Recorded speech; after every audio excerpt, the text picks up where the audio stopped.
Section 3. Organizing your playbooks. Welcome back to Practical Ansible Solutions. This is video 3. In order to delve into more advanced usage of Ansible and in order to really take advantage of more complex playbooks, you first need to have a very good organizational structure. Like with all things, you want to keep things simple and then adjust as you grow.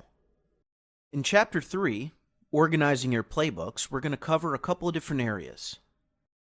In Chapter 3, we're going to cover playbook organization as well as covering growth and expansion when you start to evolve and make your roles and playbooks more advanced. We're first going to start simple, then we're going to pull in the usage of basic variables with Ansible to save you time, and then we're going to move on to more larger playbook examples. The overwhelming theme here, like a lot of our chapters that we cover, is that you want to start simple and slowly build your way up so that you don't get too overwhelmed with complexity. Basics of organizing your playbooks. Playbook organization. So let's go over some basics. There's a few different items that we want to cover for your first basic playbook. In the example that we're going to use here, we're going to use two different playbook files. We're going to use our standard hosts inventory for our target hosts. In this case, it's going to be 3 virtual machines. We're also going to be using something new, which is the variables file. We are going to call that all.yaml or all.yml for a simple markup language format. Lastly, we're going to ship the ansible.cfg file to give us a couple of predetermined settings to make our lives a little easier. So, let's take a look at our playbook organization. The first thing that we're going to look at is the basic.yaml. This is going to be our first sort of foray into playbook organization, and we're going to step through the playbook. In this example, we're putting most of our information inside of the actual playbook itself, including specifying the hosts in the inventory file we're going to use called web servers. That's the group. We're going to set gather facts to true because we want to enable facts collection on the hosts. We are going to set the remote user as root, though this could be changed depending on your environment. And lastly, this is a new option that we have not used before called vars_files. Now what this does is it sets aside the location where we will keep our variables that we will refer to in our playbook. So before we get too far into the actual lifting of the playbook and what it does, I want to just cover this. So this is our basic playbook. We haven't added any sort of special tasks or operations yet. This is just the base skeleton structure. So again, let's take a look at this. There is hosts, the web servers group, gather facts is set to true, the remote user is set to root.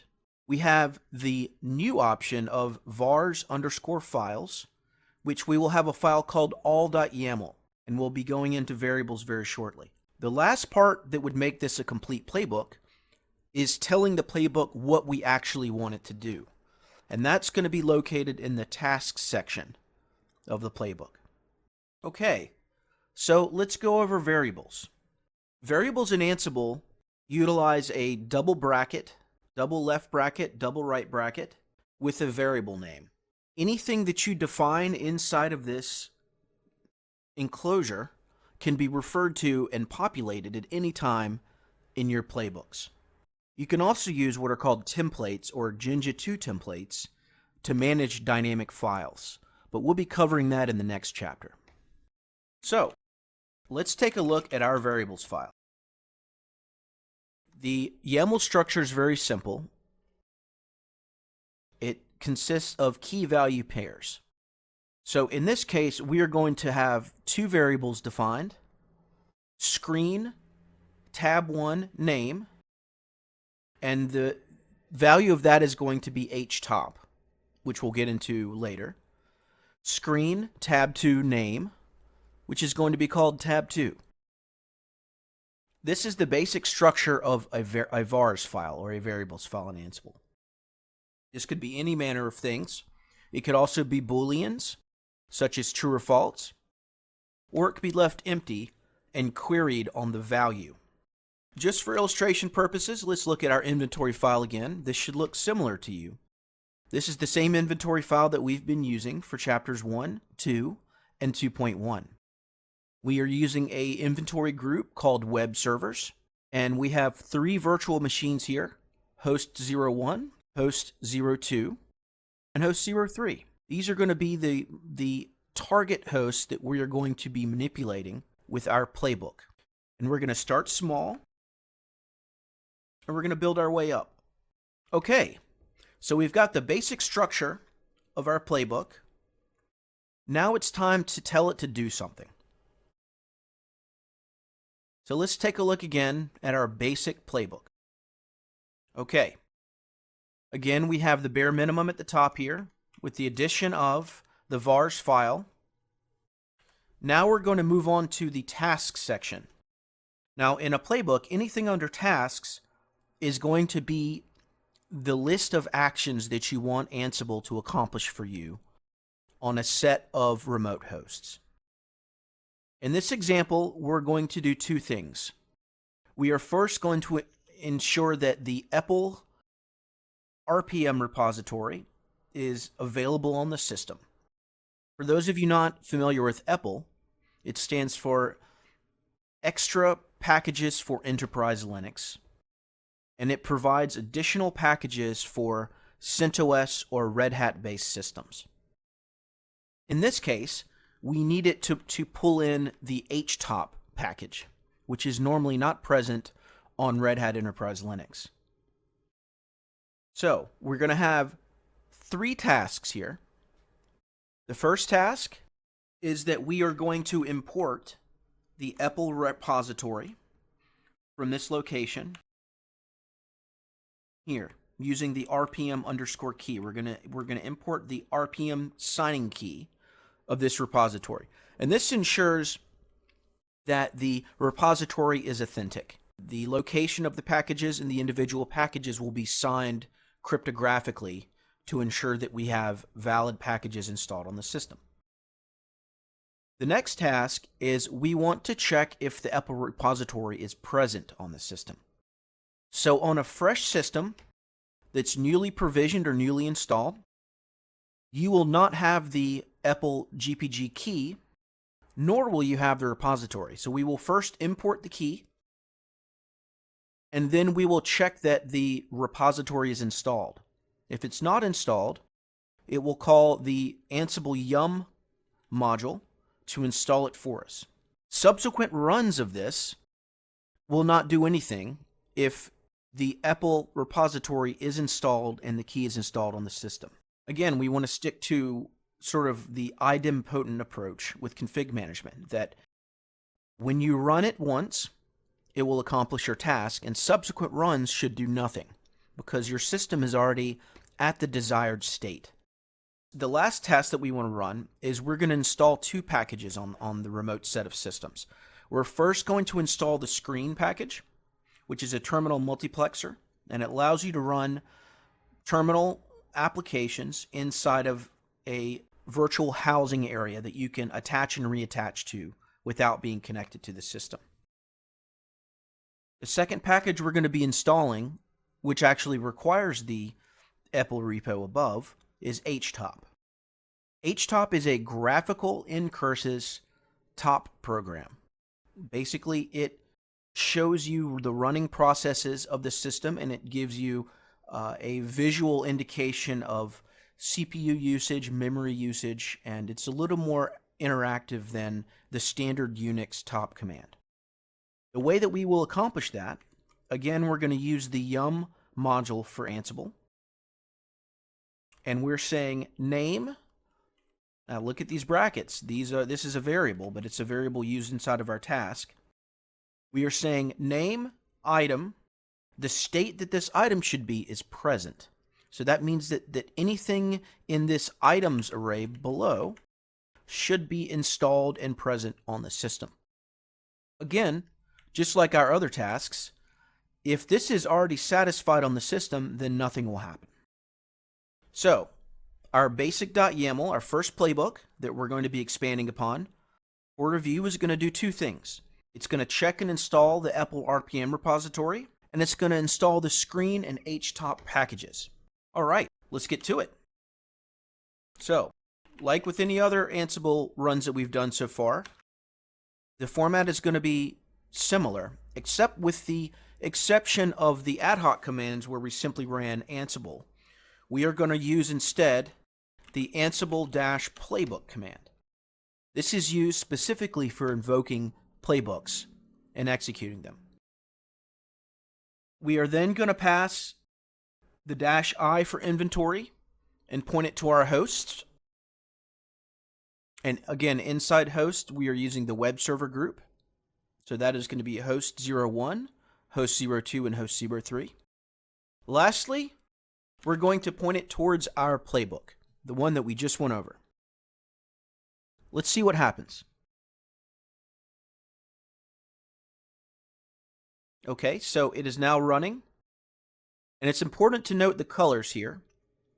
Anything that is going to be in sort of this reddish brown color means a change occurred on the system.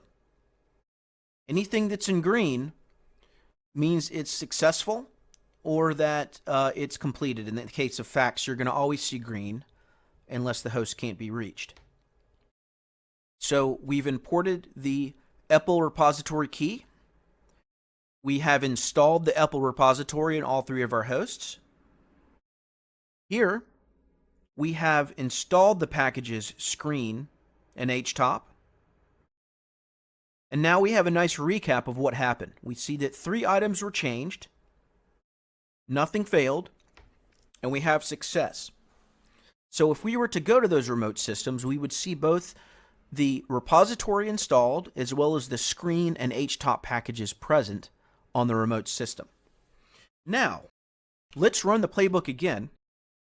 And instead of seeing the typical sort of brownish text that indicated there was a change, we should see all green, meaning that there's nothing to do because it's already been done, and we've written our playbook in a way that is idempotent. Excellent. There was no changes, and it simply just checked that the desired state of the system is its current state, which is what we want. Okay.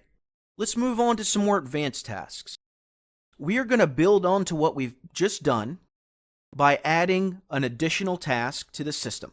Along with checking that the repositories are present, installing the screen and htop packages, we are now going to use those packages and we're going to start a screen session, and inside of that screen session, we're going to run the htop command.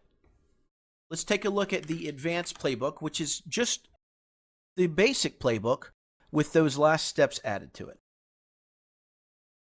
Okay. This is where we left off in the basic playbook. We installed the packages and then we quit. This is what we have added.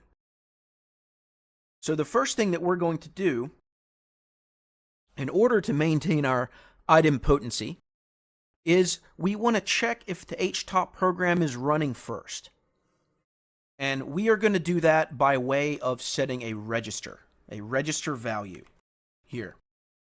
This register value can be called whatever you want as long as you're consistent. So a register value can be anything, but the output of the register value typically should be what's called a return code. In this case, it's going to be a 0 or a 1. Meaning that htop is either running or it's not running. So we are going to use the shell module to accomplish this. And we're basically going to run the ps command. We are going to grep out the command for grep, and then we're going to look for htop. So if htop was running on the system, then this would return a value of 1. For the return code. So we're going to have this in here before we check to see that it's running. The next step is we want to report what the return code is. So the value to keep in mind here and to take a look at is this one. We have our first register value here for htop is running, and htop is running is going to be the return of this shell line. It could be a 0, it could be a 1. It could be also something different if there was an error actually running the command. But we will get into that in the next chapter with return codes. So, for the sake of simplicity, if htop is running, then the register value htop is running converted to the return code or .rc is going to be 0 or 1. If it is 1, then it is not running. If it is 0, then htop is running. And the reason that we do this is we don't want to unnecessarily run commands if they're already running. We want intelligence baked into our configuration management, that nothing happens on the system unless we want it to, and that we keep the running state of the system as our desired state. We will build on this ideology as we get more advanced in Ansible. Your ideal goal should always be that running a playbook over and over again on a host will do nothing once that host is in its desired state. So, we've covered the register value that we've defined. We have covered what we call a debug message, which is going to print on the screen what the value of this return code is, the return code of this register here. Lastly, we're going to execute the htop command in a screen session. This is where we're going to start to delve into conditionals. Now, we will get more into conditionals in the next chapter, which is specifically around using conditionals and handlers and other sort of logic to make the playbooks more powerful and more extensible. But for right now, this is our first example of the when conditional. So what we're going to say here is if the return code of htop is running is equal to 1, we want to run the screen command, and inside of screen, run the htop program. All right, enough talking. Let's get to it. So just like our previous playbook run, we are going to use the same structure, except we're going to point it to advanced.yaml. So let's see what happens.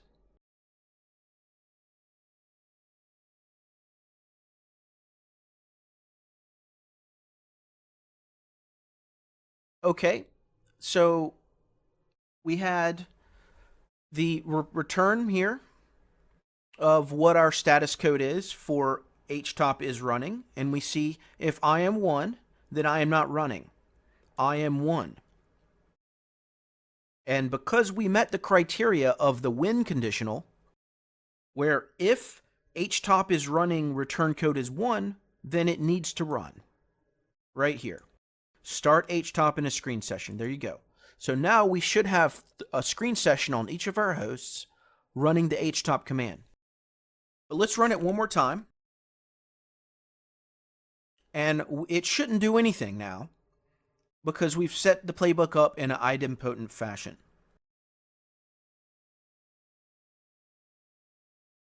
Okay, there we go. Now notice the difference here. The return code is now 0 because we've detected that htop is already running, and we do not want to run it again and again and again. It's just inefficient. So you can see that this task here, the last task, start htop in a screen session, was skipped. That's because our playbook's smart. All right, so let's check on the host and see what they're actually doing. So we can do the screen-ls command, and we see that there's a screen running. So let's attach to it. Look at that. There we go. We've got htop running on host 01. Let's see what it's doing on host 02. Same thing. Same thing again. Excellent.